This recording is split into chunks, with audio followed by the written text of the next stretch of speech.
보살님들, 안녕하십니까? 오늘 아침 일어나시면서 어떤 생각이 드셨습니까? 또 하루가 시작되는구나.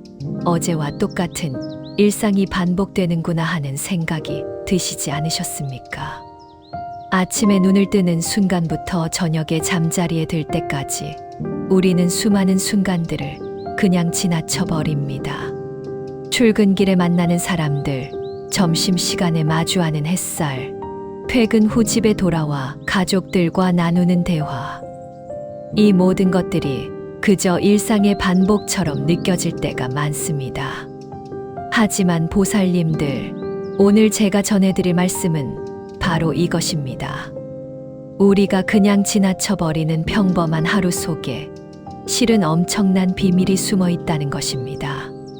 부처님께서 깨달으신 진리가 바로 우리의 일상 속에 고스란히 담겨 있다는 것입니다. 여러분도 그런 경험 있지 않으십니까? 어떤 날은 똑같은 하루인데도 유난히 마음이 평안하고 행복했던 날이 있으셨을 것입니다. 반대로 어떤 날은 별일 없는 하루인데도 마음이 답답하고 무겁게 느껴졌던 날도 있으셨을 것입니다. 그 차이가 어디서 오는 것인지 생각해 보신 적 있으십니까? 바로 그 순간순간을 어떻게 받아들이고 어떤 마음으로 살아가느냐에 달려 있는 것입니다. 오늘 이 시간에는 부처님의 가르침 속에서 찾을 수 있는 네 가지 지혜를 통해 평범한 하루를 특별하고 의미 있는 하루로 바꾸는 방법에 대해 말씀드리겠습니다. 이 네 가지만 제대로 이해하고 실천하신다면 내일 아침부터 여러분의 하루가 완전히 달라질 것입니다. 그동안 놓쳐왔던 소중한 순간들이 보이기 시작할 것이고 일상 속에서 진정한 평안과 기쁨을 찾으실 수 있을 것입니다.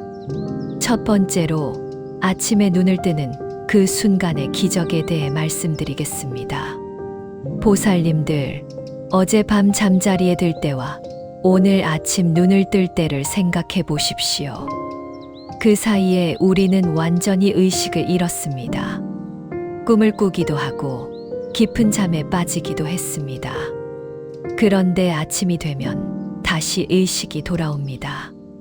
이것이야말로 매일 일어나는 기적이 아니겠습니까? 법화경에서 부처님께서는 이렇게 말씀하셨습니다. 일체 중생계 유불성, 모든 중생에게는 모두 불성이 있다. 이 불성이 바로 아침마다 우리를 깨워주는 그 힘입니다. 매일 아침 눈을 뜨는 그 순간 우리 안의 불성이 다시 한번 빛을 발하는 것입니다. 조주선사께서는 제자들에게 이런 말씀을 하셨습니다. 조조유차, 매일 아침 차를 마시라. 겉으로 보면 단순히 차를 마시라는 말씀 같지만 그 속에는 깊은 뜻이 담겨 있습니다. 매일 아침 새로운 마음으로 하루를 시작하라는 뜻입니다. 어제의 걱정, 어제의 후회, 어제의 분노를 모두 내려놓고 맑은 정신으로 오늘을 맞이하라는 것입니다. 실제로 많은 분들이 아침에 일어나면서부터 걱정을 시작합니다. 오늘 할 일들을 생각하면서 벌써부터 마음이 무거워집니다. 어제 못다 한 일들 때문에 스트레스를 받습니다. 하지만 이렇게 하루를 시작하면 그 무거운 마음이 하루 종일 우리를 따라다닙니다. 부처님의 가르침은 다릅니다. 아침에 눈을 뜨는 그 순간을 새로운 탄생으로 받아들이라고 하십니다. 어제까지의 모든 것을 내려놓고 지금 이 순간에 온전히 깨어 있으라고 하십니다. 구체적으로 어떻게 실천할 수 있을까요? 아침에 일어나시면 침대에서 바로 일어나지 마시고 잠시 누워서 깊게 숨을 쉬어 보십시오. 코로 천천히 숨을 들이쉬면서 감사합니다라고 마음속으로 말해 보십시오. 내가 다시 한번 깨어날 수 있었던 것, 새로운 하루를 맞이할 수 있는 것에 대한 감사입니다. 그리고 숨을 내쉬면서 새로운 하루입니다 라고 마음속으로 말해 보십시오. 어제의 모든 무거운 마음들을 숨과 함께 내보내는 것입니다. 이렇게 5분만 해보십시오. 그러면 하루를 시작하는 마음가짐이 완전히 달라집니다. 세수를 할 때도 마찬가지입니다. 찬물로 얼굴을 씻으면서 지금 이 순간 나는 깨어 있다고 생각해 보십시오. 거울 속에 자신을 보면서 오늘 하루도 자비로운 마음으로 살겠습니다. 라고 다짐해 보십시오. 아침 식사를 할 때도 그냥 급하게 먹지 마시고 첫 숟가락을 입에 넣기 전에 잠시 멈춰서 감사 인사를 드려 보십시오. 이 음식이 내 앞에 오기까지 얼마나 많은 분들의 수고가 있었는지, 자연의 은혜가 있었는지 생각해 보십시오. 그러면 같은 밥이라도 그 맛이 다르게 느껴집니다. 마음이 평안해집니다. 이렇게 아침 시간을 보내고 나면 하루 종일 그 평안한 마음이 지속됩니다. 어려운 일이 생겨도 침착하게 대응할 수 있게 됩니다. 사람들과의 관계에서도 더 따뜻하고 자비로운 마음으로 대할 수 있게 됩니다. 두 번째로 일상의 작은 순간들 속에 숨어 있는 깨달음에 대해 말씀드리겠습니다. 보살님들, 하루 중에 우리는 수많은 작은 일들을 경험합니다. 버스를 기다리는 시간, 엘리베이터를 타는 순간, 신호등 앞에서 기다리는 시간. 이런 순간들을 우리는 보통 그냥 지나쳐 버립니다. 빨리 지나갔으면 좋겠다고 생각하거나 스마트폰을 보면서 시간을 때웁니다. 하지만 이런 작은 순간들이야말로 수행의 기회입니다. 금강경에서 부처님께서는 이렇게 말씀하셨습니다. 응무소주의 생기심, 마땅히 머무는 바 없이 그 마음을 내라. 이 말씀의 뜻은 어떤 특정한 것에 집착하지 말고 지금 이 순간에 온전히 깨어 있으라는 것입니다. 버스를 기다리면서 빨리 와야 하는데 라고 조급해하는 것도 집착입니다. 엘리베이터가 늦게 와서 왜 이렇게 느려라고 짜증내는 것도 집착입니다. 대신에 이런 순간들을 수행의 기회로 받아들여 보십시오. 한국의 대선사이신 폐용성철 스님께서는 이런 말씀을 하셨습니다. 일상이 곧 선이요, 선이 곧 일상이다. 버스 정류장에서 기다리는 그 순간도 선입니다. 신호등 앞에서 멈춰서는 그 순간도 선입니다. 어떻게 하면 이런 순간들을 수행의 기회로 만들 수 있을까요? 먼저 호흡에 집중해 보십시오. 버스를 기다리면서 스마트폰을 보는 대신 자연스럽게 들어오고 나가는 숨을 관찰해 보십시오. 숨이 들어올 때는 들어온다고 마음속으로 말하고 숨이 나갈 때는 나간다고 말해 보십시오. 이렇게 3회 5분만 해도 마음이 많이 고요해집니다. 엘리베이터를 기다릴 때는 발바닥에 집중해 보십시오. 내 발이 바닥에 닿아 있는 느낌, 몸무게가 발바닥으로 전달되는 느낌을 자세히 관찰해 보십시오. 이것도 훌륭한 명상입니다.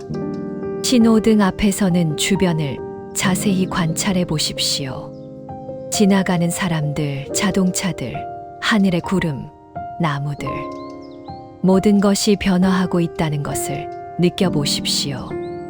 이것이 바로 무상에 대한 직접적인 깨달음입니다. 점심시간에 식당에서 줄을 설 때도 마찬가지입니다. 언제 내 차례가 올까 하고 조급해하지 마시고 지금 이 순간을 온전히 받아들여 보십시오. 앞에 서 있는 사람들을 보면서 모든 중생이 행복하기를 하고 자비심을 보내보십시오. 그러면 같은 기다림이라도 전혀 다른 경험이 됩니다. 오히려 마음이 평안해지고 따뜻해집니다. 일을 하다가 컴퓨터가 느려질 때도 있습니다. 인터넷이 끊어질 때도 있습니다. 이럴 때 보통은 짜증이 납니다. 하지만 이것도 수행의 기회로 받아들여 보십시오. 아, 잠시 멈춤의 시간을 주시는구나 하고 생각해 보십시오. 그리고 그 시간에 깊게 숨을 쉬어 보십시오. 어깨에 힘이 들어가 있었다면 힘을 빼보십시오. 목이 뻣뻣했다면 천천히 돌려보십시오. 이렇게 하면 오히려 일의 효율이 더 좋아집니다. 마음이 편안해지면 집중력도 높아지고 창의적인 아이디어도 더 잘 떠오릅니다. 퇴근길에 지하철이 지연될 때도 마찬가지입니다. 오늘 집에 늦게 가게 되었네 하고 받아들이십시오. 그리고 그 시간을 감사와 반성의 시간으로 사용해 보십시오. 오늘 하루 만났던 사람들에게 감사한 마음을 보내보십시오. 혹시 누군가에게 상처를 주지는 않았는지, 더 자비로운 마음으로 대할 수는 없었는지 반성해 보십시오. 이렇게 하루를 마무리하면 집에 도착했을 때 마음이 한결 가벼워져 있을 것입니다. 세 번째로, 어려운 상황을 만났을 때의 지혜에 대해 말씀드리겠습니다. 보살님들 살다 보면 예상치 못한 어려운 일들이 생깁니다. 갑자기 건강에 문제가 생기기도 하고, 직장에서 힘든 일이 생기기도 합니다. 가족 간의 갈등이 생기기도 하고, 경제적인 어려움을 겪기도 합니다. 이럴 때 우리는 보통 왜 하필 나에게 이런 일이 생기는가 하고 원망하게 됩니다. 내가 무슨 잘못을 했길래 하고 자책하기도 합니다. 하지만 부처님의 가르침은 다릅니다. 어려운 상황도 우리를 성장시키는 소중한 기회라고 가르쳐 주십니다. 화엄경에 이런 말씀이 있습니다. 선지식을 만나기 어렵고 법을 듣기 어려우나 가장 어려운 것은 고난 속에서도 도심을 잃지 않는 것이다. 고난 자체가 문제가 아닙니다. 고난을 만났을 때 도심, 즉 깨달음을 향한 마음을 잃지 않는 것이 중요합니다. 백장선사에게 어떤 제자가 물었습니다. 스승님, 고통스러운 일이 생겼을 때 어떻게 해야 합니까? 백장선사께서 답하셨습니다. 피할 수 없다면 받아들여라. 받아들일 수 없다면 그것을 통해 배워라. 여기서 중요한 것은 받아들임입니다. 받아들인다는 것은 체념이나 포기가 아닙니다. 상황을 있는 그대로 인정하고 그 속에서 할 수 있는 최선을 다하는 것입니다. 예를 들어 갑자기 건강에 문제가 생겼다고 해봅시다. 처음에는 당황스럽고 두려울 것입니다. 왜 하필 나에게 라는 생각도 들 것입니다. 하지만 이럴 때야말로 부처님의 가르침을 실천할 때입니다. 먼저 상황을 있는 그대로 받아들여야 합니다. 지금 내 몸에 문제가 생겼다. 이것이 현재의 현실이다라고 인정하는 것입니다. 그 다음에는 이 상황에서 무엇을 배울 수 있는지 생각해 봅니다.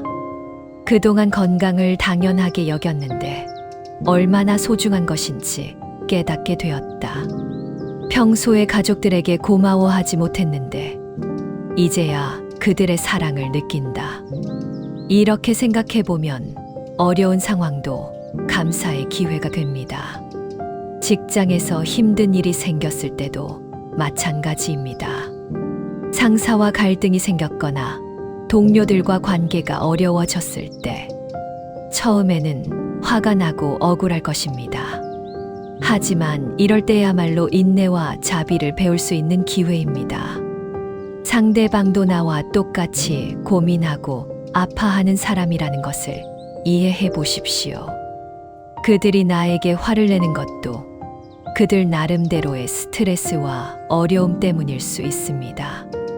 이렇게 생각하면 원망하는 마음이 줄어들고 오히려 자비로운 마음이 생깁니다. 가정에서 갈등이 생겼을 때도 마찬가지입니다. 부부간에 다툼이 생겼거나 자녀들과 의견이 맞지 않을 때 내가 옳고 상대가 틀렸다는 생각에서 벗어나 보십시오.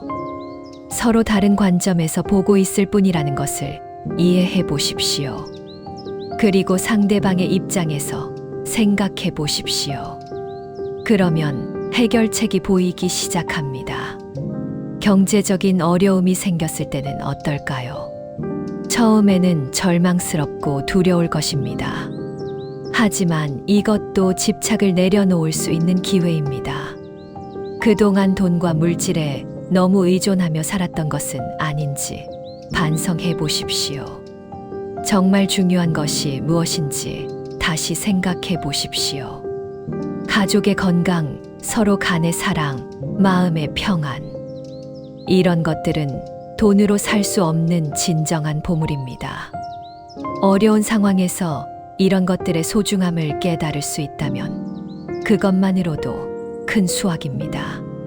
실제로 어려운 상황을 겪고 나서 그때가 오히려 내 인생의 전환점이었다고 말씀하시는 분들이 많습니다.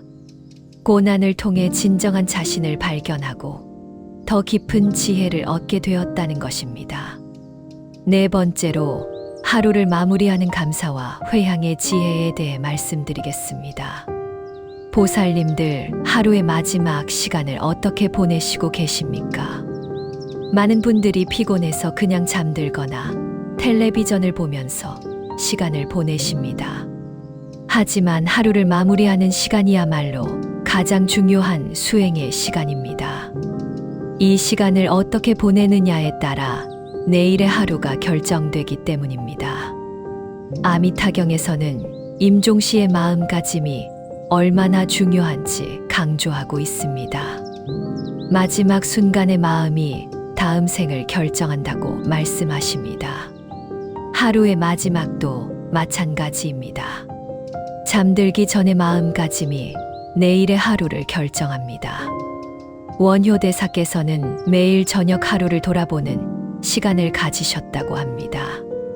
오늘 하루 어떤 일들이 있었는지, 어떤 마음으로 살았는지, 누군가에게 도움이 되었는지 반성하셨습니다. 그리고 잘못한 일이 있으면 참회하고 잘한 일이 있으면 감사했습니다. 이것이 바로 일일정진의 모습입니다. 구체적으로 어떻게 하루를 마무리할 수 있을까요? 잠자리에 들기 전에 10분 정도 시간을 내보십시오.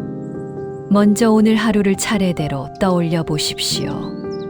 아침에 일어난 순간부터 지금까지 어떤 일들이 있었는지 천천히 생각해 보십시오. 그 과정에서 감사할 일들을 찾아보십시오. 아침에 건강하게 일어날 수 있었던 것, 가족들과 함께 식사할 수 있었던 것, 직장 동료들과 함께 일할 수 있었던 것, 버스나 지하철을 안전하게 이용할 수 있었던 것. 이런 작은 일들 하나하나가 모두 감사할 일들입니다. 그리고 오늘 만났던 사람들을 떠올려 보십시오. 가족, 동료, 친구, 심지어 잠깐 스쳐 지나간 사람들까지. 그들 모두에게 감사한 마음을 보내보십시오. 오늘 하루 함께 해주셔서 감사합니다. 모두 행복하시기를 바랍니다. 이렇게 마음속으로 말해보십시오. 다음으로는 오늘 하루 중에 잘못한 일이 있는지 반성해 보십시오. 누군가에게 상처되는 말을 하지는 않았는지, 화를 내거나 짜증을 부리지는 않았는지, 이기적인 마음을 내지는 않았는지, 잘못한 일이 생각나면 진심으로 참회하십시오. 오늘 제가 부족했습니다. 내일은 더 자비로운 마음으로 살겠습니다. 그리고 그 일들을 모두 내려놓으십시오. 후회와 자책 속에서 살 필요는 없습니다. 잘못을 인정하고 개선하겠다고 다짐하는 것으로 충분합니다. 마지막으로는 오늘 하루의 공덕을 모든 중생과 함께 나누는 회향을 해보십시오. 오늘 하루 제가 지은 작은 선업들이 모든 중생의 행복을 위해 사용되기를 바랍니다. 모든 중생이 괴로움에서 벗어나 진정한 행복을 얻기를 바랍니다. 이렇게 기원해 보십시오. 이것이 바로 보살정신의 실천입니다. 내 작은 공덕이라도 모든 중생과 함께 나누고자 하는 자비로운 마음입니다. 이런 마음으로 잠들면 꿈속에서도 평안할 것입니다. 그리고 내일 아침 눈을 떴을 때도 맑고 상쾌한 마음으로 하루를 시작할 수 있을 것입니다. 또 하나 중요한 것은 내일에 대한 다짐을 해보는 것입니다. 내일은 더 감사하는 마음으로 살겠습니다. 내일은 더 자비로운 말과 행동을 하겠습니다. 내일은 더 많은 사람들에게 도움이 되겠습니다. 이런 구체적인 다짐을 해보십시오. 그러면 잠들기 전의 마음이 내일 아침의 시작점이 됩니다. 보살님들, 지금까지 말씀드린 4가지 지혜를 정리해 보겠습니다. 첫째, 아침에 눈을 뜨는 순간부터 새로운 마음으로 하루를 시작하는 것. 둘째, 일상의 작은 순간들을 모두 수행의 기회로 받아들이는 것. 셋째, 어려운 상황을 만났을 때도 그것을 통해 배우고 성장하는 것. 넷째, 하루를 마무리할 때 감사와 회향으로 마음을 정리하는 것. 이 4가지만 실천해도 여러분의 일상이 완전히 달라질 것입니다. 평범한 하루가 특별한 하루가 되고 지나쳐버리던 순간들이 소중한 깨달음의 순간들이 될 것입니다. 오늘 이 말씀이 도움이 되셨다면 좋아요 버튼을 눌러주시고 다른 분들에게도 나눠주시기 바랍니다. 그리고 댓글로 여러분의 경험과 느낌도 나눠주시면 감사하겠습니다. 오늘 하루도 부처님의 자비와 지혜가 보살님들과 함께 하시기를 기원합니다. 모든 중생이 행복하고 평안하기를 바라며 오늘 말씀을 마치겠습니다. 나무 아미타불 관세음보살